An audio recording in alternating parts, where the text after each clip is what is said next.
नमस्कार साथियों।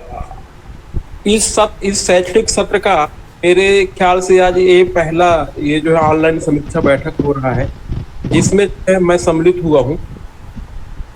हम देखिए, हम सब जो है शिक्षक हैं, शिक्षक पर हैं और शिक्षा जगत से जुड़े हुए हैं, और हम आपके ऊपर बहुत से ऐसे कार्यों का बोझ है कि हम उन कार्यों को जो है इतना भी करते हैं, लेकिन कुछ ना कुछ कार्य हमारा पेंडिंग रह जाता है। तो इसमें आपको जो है हताश या उदास होने की आवश्यकता नहीं है साथियों, क्योंकि काम करने वाले कभी हार नहीं मानते हैं और सतत प्रयत्न करने पर एक न एक दिन हम मिल प्राप्त होकर ही रहता है। मैं अभी आप लोगों के बीच में आया, इसके पहले कुछ बातों को मैंने सुना है, मुझे बहुत अच्छा लगा कि जो इस समय मिशन में जो कार्य चल रहे हैं उन कार्यों के बारे में जो है हमारे बीएससी महोदय के द्वारा समीक्षा की जा रही थी। वाकई में यदि देखा जाए तो हम जो भी काम कर रहे हैं, काम तो कर रहे हैं, लेकिन फिर भी हम पीछे, और काम करने के बाद भी पीछे रह जाना और नाम न आना, यहाँ पर दुख लगता है कि यदि हम रात दिन मेहनत तो कर रहे हैं यार, लेकिन जो है फिर भी हमारा नाम नहीं आ रहा है जिला स्तर पर। यहाँ पर थोड़ा सा हमको अच्छा नहीं लगता है। इसलिए सभी सम्मान साथियों से मेरा आग्रह है, निवेदन है कि साथियों, जो हमारा पेंडिंग काम है वर्तमान में, काम जो है बहुत पहले हो जाना चाहिए, अभी तक नहीं हुआ है। मैं आपको अवगत कराना चाहूंगा, आप सभी लोग असाक्षर जो व्यक्ति रहे उनका जो है आप सबने परीक्षा लिया है। साक्षर भारत योजना के अंतर्गत परीक्षा आयोजन हुआ है और परीक्षा भी ली गई है, उनका रिजल्ट भी बनाया गया है। अब इसमें हमें एक और काम करना था, अक्षर साथी का चयन करके और प्रौढ़ शिक्षा ऐप में उसको पंजीकरण करना था, जो कि अभी तक कहीं भी किसी भी संकुल में नहीं हुआ है। हमारा विकासखंड अनूपपुर का इस संबंध में रिपोर्टिंग 0 है। तो मैं सभी साथियों से मेरा आग्रह है, निवेदन है कि अपने अपने बसाहट में जहां भी आप जो साक्षर में जो है जिनका आप परीक्षा लिए हैं, उनके लिए आप जो है अक्षर साथी आप बनाएं। और अक्षर साथी कैसे लोगों को बनाना है, इस संबंध में आपको बता दूं कि बहुत से ऐसे हमारे बीच छात्र हैं, छात्राएं हैं जो कक्षा 12वीं क्रॉस करके कॉलेज में रनिंग कर रहे हैं, या फिर कक्षा 12वीं या कक्षा 10वीं पास करने के बाद वो जो है घर में है या फिर कार्य कर रहे हैं। तो ऐसे लोगों को, ऐसे छात्रों को जो है अक्षर साथी बनाना है। और अक्षर साथी का काम क्या रहेगा, जो असाक्षर व्यक्ति है उनको जो है पढ़ाना, उनको जो है साक्षर करना, ये जिम्मेदारी अक्षर साथियों का होगा। और यदि ये हम काम कर लें तो ये मानिए कि बहुत बड़ा पुण्य का काम होगा, क्योंकि एक जो व्यक्ति जो नहीं जानता है, अपना नाम लिखने के लिए नहीं जानता है, और यदि वह अपना नाम लिखने लग जाएगा, थोड़ा बहुत किताब पढ़ने लग जाएगा, हमारे अक्षर साथी के बदौलत, आप हम हमारे सबके बदौलत, तो बताइए कितना बड़ा पुण्य का काम है। तो इस कार्य में अभी हम 0 है, शून्य है, और इसमें हमारा लगातार जो है मिशन का जो है बहुत पहले से जो है मैसेज हमको प्राप्त होता आया है कि अक्षर साथी का चयन करके और प्रौढ़ शिक्षा ऐप पंजीकरण किया जाना है। तो इस संबंध में सभी साथियों से मेरा आग्रह है कि ये कार्य आप लोग करा लें। आपके बसाहट में जो भी इस प्रकार के छात्र होंगे, कॉलेज करते होंगे या पढ़ाई छोड़ दिए होंगे, जिनको आपको ये लगे कि ये लड़का जो है इसको पढ़ा सकता है, इनके बात ले सकते हैं, एक अक्षर साथी के पास जो है 4 या 3 को जोड़ा जा सकता है। इस प्रकार से जो है चिन्हांकन करके ये काम करा लिया जाए। इसके लिए मेरा आपसे विशेष आग्रह है, निवेदन है सभी साथियों से। दूसरी बात, अभी हमारा जो नामांकन और मैपिंग की जो स्थिति है अभी भी जो है बहुत कम है। इस मामले में आपको बता दूं, हमारा मध्य प्रदेश में अनूपपुर जिला का 52 नंबर में स्थान रहता है। अभी कुछ दिन पहले VC हुआ था, 52 नंबर में नामांकन और मैपिंग का अनूपपुर जिले का नाम था। तो जो ठीक बात नहीं है।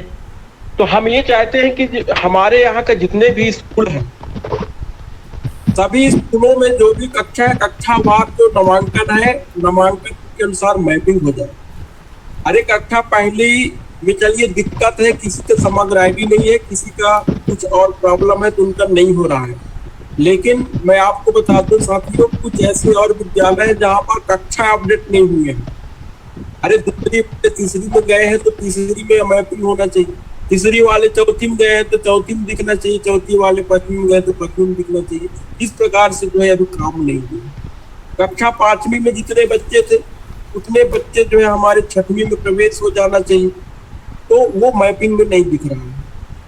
तो ये सब काम है जिनको जो है हमें ये सितंबर महीने प्रारंभ हो चुका है और हम आपको चाहिए ये नामांकन और जो दर्ज की बात है इसको पूरा करके जो है और ये खत्म कर देना चाहिए इस महीने में, क्योंकि हमारा जो लास्ट गोशवारा होता है माहवार वो सितंबर का जो है होता है और वो पूरा साल भर चलता है।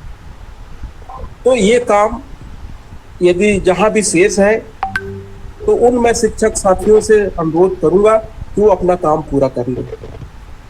रह गई बात ID वाला, तो जिन बच्चों को भी ID नहीं है आप उनकी ID जो है तैयार करके बना करके और उनका सूची तैयार करके आप ग्राम पंचायत के सचिव को जो है उपलब्ध कराएं और ग्राम पंचायत सचिव को उपलब्ध करा करके उसका पावती ले लें और उस पावती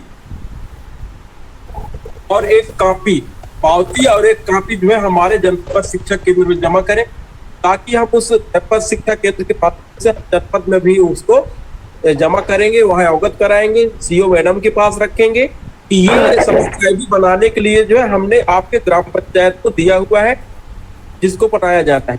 तो एक जानकारी यहाँ भी हो जाएगी और एक कॉपी हम अपनी तरफ से जो है जिला स्तर को भी भेज देंगे, ताकि कहीं से ये बात न रहे, नहीं आना चाहिए कि इनका समग्र ID नहीं है तो उनका जानकारी भी आपने नहीं। तो इसके लिए ये काम हो जाए। दूसरी बात, जो पुस्तक रिसीविंग का बात है, वितरण की बात है, तो अभी जो है पुस्तक रिसीव का काम चल रहा है ऑनलाइन। तो इसमें जहां भी जो पेंडिंग है उनको आप करा लें, देख लें। हमारे जो साथी हैं इनके द्वारा जो है जहां जहां पेंडिंग है वो सूची डाली गई है, उसको आप जो है देख करके अवलोकन करके जहां भी शेष है उनको आप जो है रिसीविंग कराएं। रिसीविंग करने के बाद उसको वितरण भी दिखाना पड़ेगा ऑनलाइन। तो इस कार्य को भी सभी साथी जो है प्राथमिकता के आधार पर जो है पूरा करा लें। अगला मुख्य बात और है जो है इस समय अभी इसी महीना में होने जा रहा है, उसका डिमांड हमने अपने स्तर से जो है एक पिछले वर्ष के नामांकन के अनुसार हमने जो है मांग पत्र भेज दिया है।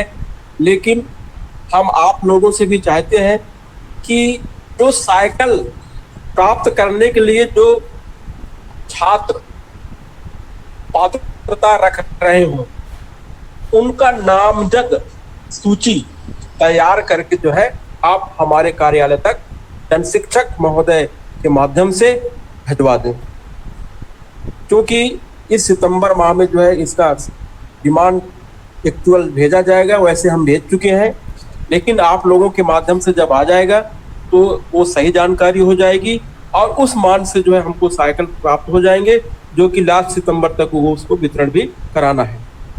तो ये कार्य हुआ। एक काम और है, महत्वपूर्ण है, वो काम है मध्याह्न भोजन का जो है एमडीएम का IVRS के माध्यम से मैसेज करना।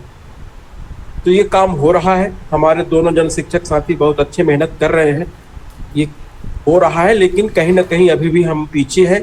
किसी न किसी विद्यालय से जो है यह भी काम नहीं किया जाता है। जो भी समस्या हो, उन समस्याओं को जो है मैं दोनों CSEओ से जो है मेरा अनुरोध होगा कि आप उनको देख लें और जहाँ भी समस्या होगा उसको जो है आप समाधान करें और उसको जो है सभी बच्चों का जो है सभी स्कूलों का जो है IVRS मैसेज 100% हो, ऐसा आप सुनिश्चित कर लें। हम अभी RSK के निर्देशानुसार जो है मई जून में क्या हुआ था, FLN ट्रेनिंग हुआ था।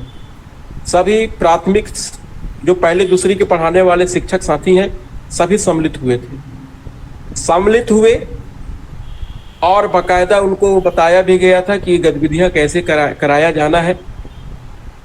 लेकिन हमारे अवलोकन के दौरान, हमारे साथियों के अवलोकन के दौरान बहुत से विद्यालयों में FLN का जो गतिविधियां होनी चाहिए वो नहीं हो रहा है। बड़ी दुख के साथ कहना पड़ रहा है साथियों, आप देखिए कि इस ट्रेनिंग के लिए सरकार कितना खर्च कर रही है। प्रत्येक दिन के लिए जो है जो DRG रहे हमारे जनशिक्षक महोदय, BSc महोदय, उनको 1000 रुपया उसका था, मानदेय था उनको जो है ट्रेनिंग देने का, और जो हमारे शिक्षक साथी थे उनके लिए भी जो है मानदेय था। तो इतना जो है वो शासन स्तर से खर्च किया जा रहा है और खर्च किया गया है। तो आप समझ सकते हैं कि FLN का जो है कितना महत्व है, और महत्व होते हुए भी जो है हम उसको जो है दरकिनार कर दिए। ट्रेनिंग में तो सुने, जाने, समझे, सब कुछ किए, लेकिन हम विद्यालय में पहुंच करके जो है उसको कार्य रूप में परिणित नहीं कर रहे हैं। तो मैं इस संबंध में सभी साथियों से मेरा अनुरोध होगा कि ऐसा आप कदापि न करें। इसमें कभी न कभी जो है यदि वरिष्ठ कार्यालय से अवलोकन होगा तो हम आपका किसी न किसी का नुकसान होना संभव है। मैं सभी से आग्रह करूंगा कि जहां भी यह गतिविधियां नहीं हो रही है वो कल से जो है गतिविधियां कराना चालू कर दे और बाकायदे उसका जो नियम है उनका पंजी संधारित करने का वो करें। ठीक उसी प्रकार अभी कुछ हमारे साथियों के द्वारा हमारे यहाँ जो है देयक भिजवाए हैं। देयक कुछ बिजली बिल का है, कुछ साला से संबंधित कार्यों का है। कुछ दिन पहले स्लेट, कॉपी, पेंसिल पहले दूसरी को खरीदने के लिए 70 रुपया के मान से जो है RSK से पत्र जारी हुआ है। वो पत्र जो है हमारे जन शिक्षक महोदयों को मालूम है, हो सकता है सभी संस्था प्रमुखों को भी मालूम हो। तो जो 70 रुपया का जो है स्लेट का पेंसिल बत्ती खरीदना है, उसके संबंध में मैं आपको बता दूं कि आप क्रय करके और बच्चों को वितरण कर दें और उसका आप भुगतान करके पेड बाय मी करके जो है देयक आप जो है जनपद शिक्षा केंद्र भिजवा दें। तो उसको जो है जो भी देयक भेजेगा, जो भी भुगतान करेगा, उसके वेंडर ID बना के हम उसको भुगतान कर देंगे। ये काम हो जाना चाहिए था, अभी नहीं हुआ है। तो मैं आप लोगों से अपेक्षा करता हूं कि इस काम को करा लें। जो भी बिल्डिंग का मरम्मत का कार्य होगा, बाउंड्री वॉल के मरम्मत का कार्य होगा, जहाँ जहाँ भी आवश्यकताएं हैं, बहुत से हमारे यहाँ प्रस्ताव प्राप्त हुए हैं, लेकिन फिर भी यदि कहीं शेष रह गया हो तो उसको भी जो है आप हमारे जन शिक्षक के माध्यम से भिजवाने का कष्ट करें। जो समय सारणी आपको प्रदान किए गए हैं, जो शासन स्तर से राज्य स्तर से जो है हमको मिला है, उस समय सारणी के आधार पर जो है आप कक्षा संचालन करें। और जो भी योजनाएं चल रहे हैं, जैसे अभी दक्षता संवर्धन, इसके पहले एफएलएन का तो चल ही रहा है। वर्कबुक में कुछ ऐसे विद्यालय हैं जहां पर जो है केवल नाम मात्र का काम हुआ है। हमारे सारणी में है वर्कबुक का संधारण करने से मतलब ये नहीं है कि केवल हम किताबी ज्ञान किताब में लिख दिए जो है, बच्चों को कुछ भी नहीं आए।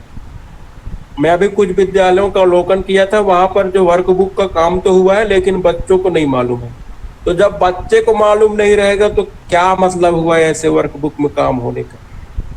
तो ऐसा काम ना हो, मैं सभी साथियों से यही आग्रह करता हूँ, अपेक्षा रखता हूँ कि जो है जो काम हो तो सही हो। यदि कक्षा 4 में मान लो जो है 5 बच्चे हैं या 3 बच्चे हैं किसी भी कक्षा में, तो ऐसा ना हो कि मतलब सभी बच्चों को जो है वर्कबुक का काम न आए। भाई चलो 1-2 बच्चे ऐसे हो सकते हैं जो कमजोर हैं, लेकिन पूरा बच्चे नहीं हो सकते। लेकिन कुछ ऐसे विद्यालयों में है कि जहाँ पर कोई भी बच्चों को जो है वर्कबुक के बारे में उनको जानकारी नहीं है, काम नहीं है, और हमारे शिक्षक महोदयों के द्वारा जो है सही कर दिया गया, सीन कर दिया गया और दस्तखत कर दिया। तो ऐसा ना करें। एक ताला एक परिसर हमारे यहाँ लागू हो चुका है, लेकिन अभी देखिए हमारे यहाँ डाइस कोड मर्ज तो हुआ है, पर अभी शाला प्रबंधन समिति सबका अलग अलग है। शाला प्रबंधन समिति अभी एक नहीं हुआ है, पीएस का अलग है, एमएस का अलग है। तो जो पीएस का शाला प्रबंधन समिति है, एमएस का शाला प्रबंधन समिति है, भले वह एकीकृत में है, लेकिन जो भी खर्च है वो खर्च जो है शाला प्रबंधन का जो सचिव है, जो संस्था प्रमुख है, वो अपने हिसाब से अपने स्कूल के लिए करेगा। इस संबंध में जब तक जो है राज्य स्तर से, शासन स्तर से पत्र नहीं आ जाएंगे शाला प्रबंधन समिति का एकीकरण के लिए, तब तक जो है ये कार्य होते रहेंगे। क्योंकि जो भी अभी आवंटन के लिए पत्र हमको प्राप्त हुए हैं, उसमें जो है सभी शाला प्रबंधन सभी विद्यालय के मान से हुए हैं कि छात्र अनुपात से जो भी राशि शाला अकास्मिक के लिए प्राप्त होता है वो उसमें दिया हुआ है। आपको पत्र जो है आप देखे होंगे, पढ़े होंगे।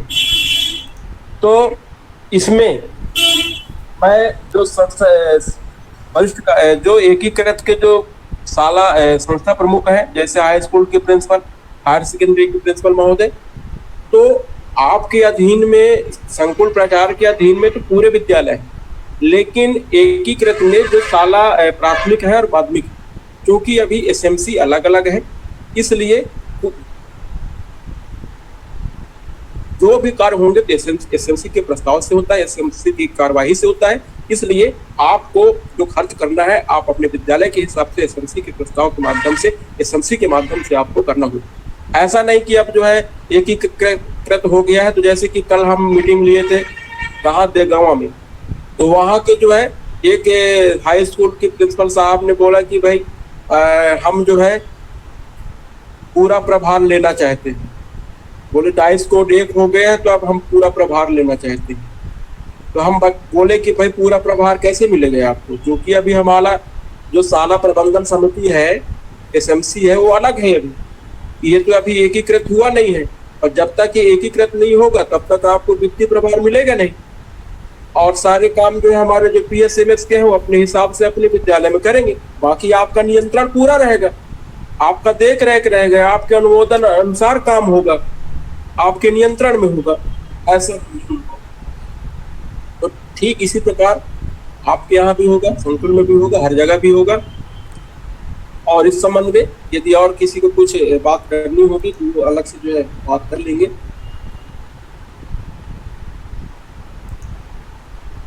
रही गई बात अभिलेखों का संधारण की बात, मैं जानता हूं कि पैसा नहीं है विद्यालयों में। बात यही आएगी कि जो है कहाँ से पैसा मिले तो हम लोग खरीदी करें। लेकिन हमारे जन शिक्षक महोदयों को मालूम है, कई बार जो है जिला स्तर की मीटिंग में सम्मिलित हुए हैं, और वहां से यही निर्देश मिला है कि जो आवश्यक अभिलेख है वो क्रैक कर लिया जाए, और क्रैक करने के बाद जो है उसको पेड बाई मी करके जो है उसको भुगतान कर दे, और वो बिल हमको दे दें, तो हम जो है उसको यहाँ से जनपद शिक्षा केंद्र के माध्यम से उसको भुगतान करा देंगे संबंधित के खाते में। यदि संस्था प्रमुख किया है पेड बाई मी तो उसको हो जाएगा, यदि मान लो कहीं से देयक भेजे हैं तो उसको हो जाएगा। लेकिन ध्यान ये रखें कि अपने साला आकस्मिक में जो मद है, जैसे कि कहीं 10,000 है तो कहीं 12,000 है, कहीं 25,000 है तो कहीं 50,000 है, छात्र संख्या के अनुरूप में जो भी साला आकस्मिक मद है आपके संस्था में आप निश्चित कर लें कि हमारे यहाँ कितना का जो है साला आकस्मिक मद है, उसके अनुसार आपको खर्च करना है, पूरा इसको साल भर पुजाना है। ऐसा नहीं है कि जो है हम 1-2 महीना में इसको राइट कर दें और उसका भुगतान करा ले, उसका देयक तैयार करा ले, ऐसा नहीं करना है।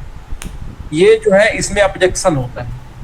इसलिए प्रत्येक महीना में कम से कम जो है 1500, 1600, 1700 की हिसाब से, यानी मैं बोल दिया कि आपका जो बजट अलाउ करे उसके हिसाब से आपको खर्च करना है, पूरा साल भर उसको पुजाना है। तो उस हिसाब से आप जो है जो जरूरी चीजें हैं उनको आप क्रैक कर लें, और क्रैक करने के बाद जो है आप यदि पेड बाई मिलेंगे तो वो भी कर सकते हैं, और करके आप देयक भिजवा दें। पेड बाई यदि संस्था प्रमुख शिक्षक करेगा तो हम उनके अकाउंट में जो उनका वेंडर आईडी बना के उसका भुगतान करा देंगे। ये भुगतान के संबंध में बात हुआ।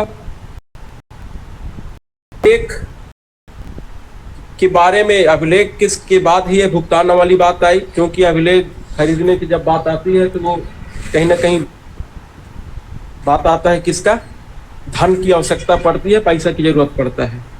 तो मैंने बता दिया कि आपको यदि अभिलेख की आवश्यकता होगा, पंजी की जरूरत होंगे, तो आप इस तरह से क्रैक कर लें, और क्रैक करने के बाद अपना व्यवस्था बना लें। कई तरह की बातें हैं, क्योंकि कक्षा संचालित तो हो रहा है, तो चाक है, डस्टर है, ब्लैक बोर्ड का जो रंग है वो है, कई काम है जो है स्कूलों में। जो जो आवश्यक चीज़ है वो चीज़ आप जो है क्रैक कर लें, और उसका जो है देयक आप भिजवा दें, या फिर पेड बाई मी करके भिजवा दें, तो उसका भुगतान जो है यहाँ के माध्यम से हम करा देंगे, ये काम हो जाए।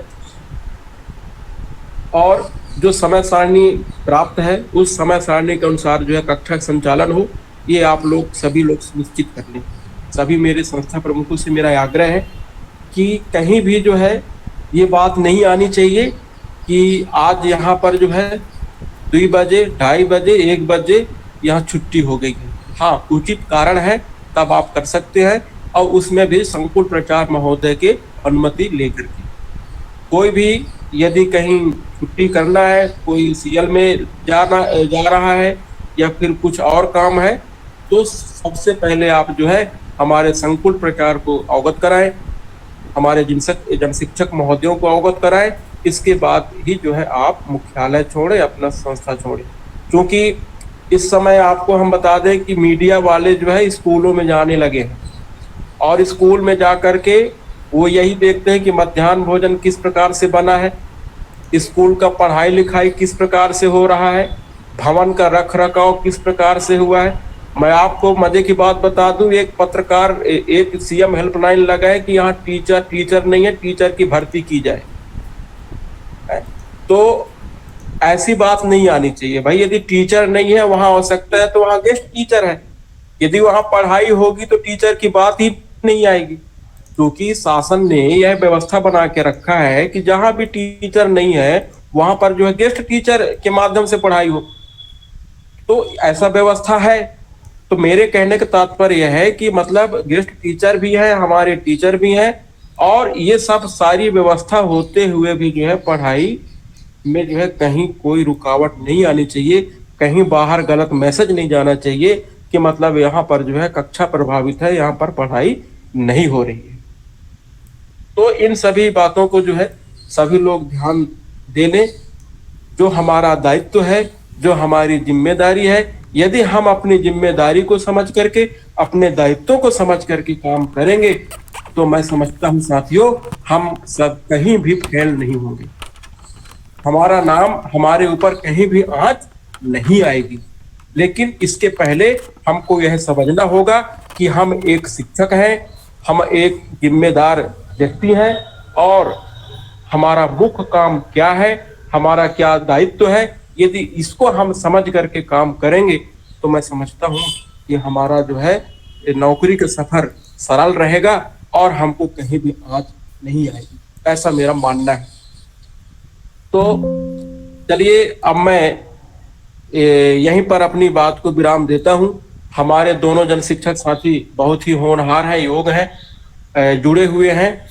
मैं आप दोनों जन शिक्षकों को यही बोलना चाहूंगा कि आपके जो भी शेष एजेंडा होंगे और जो भी बात जो है अभी छूट गई होगी, उनके संबंध में आप विस्तृत रूप से चर्चा करें और कार्य को जो है प्रगति में ले आए। सभी साथियों को धन्यवाद।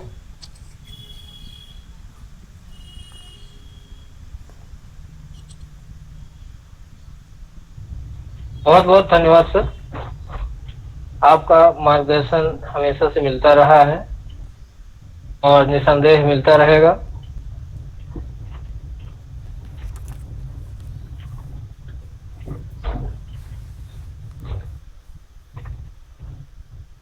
हेलो हाँ सर, आवाज आ रही आ रही हेलो। है। हाँ जी सर, आवाज आ रही है। मैं जी जी मैं ऐसा तो नहीं है कि कोई क्षेत्र आदरणीय व्यासी महोदय जी बहुत ही अच्छे ढंग से हम सभी के मार्गदर्शन हेतु अपने मुखारबिंद से शब्दों को उच्चारित किए हैं और